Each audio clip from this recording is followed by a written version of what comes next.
Hello my lovely mommies to be. आप इस pregnancy की ब्यूटीफुल जर्नी पर चल रहे हो और इसी जर्नी में आपको अपनी हेल्थ, अपने बेबी की हेल्थ और अपने ट्रेडिशंस को साथ लेके चलना है, उनके बीच एक बैलेंस बनाना है। जी हाँ, आज का ये टॉपिक ऐसे ही एक ट्रेडिशन को लेकर है।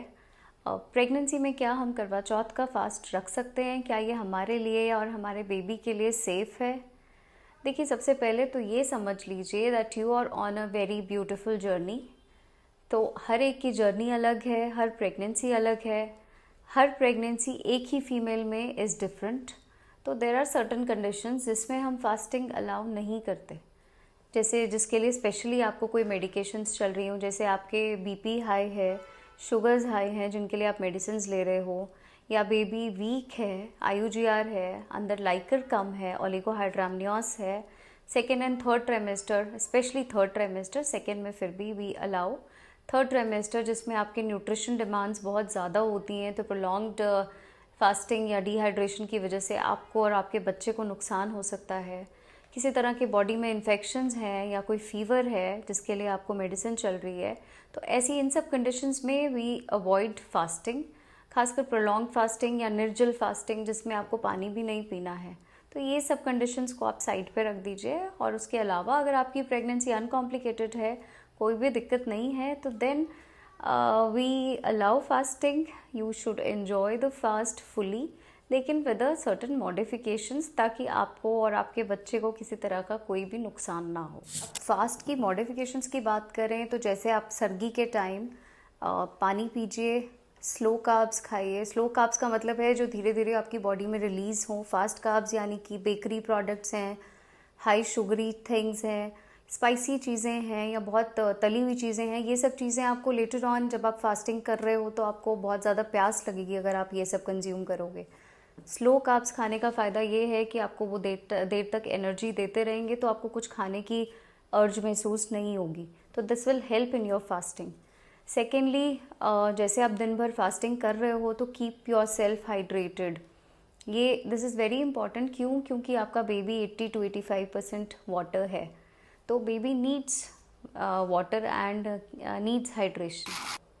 तो आप दिन भर पानी, कोकोनट वाटर, ओआरएस, लस्सी, फ्रूट्स हैं, फ्रेश जूसेस हैं, ये सब चीज़ें आप थोड़ी थोड़ी देर के बाद कंज्यूम कर सकते हो as and when you feel like.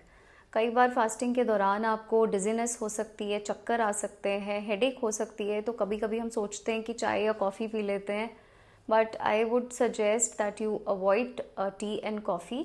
Y? Because they lead to dehydration again. तो बेटर है कि आप एक सरदर्द की गोली खा लें, that is a better option rather than going for these things.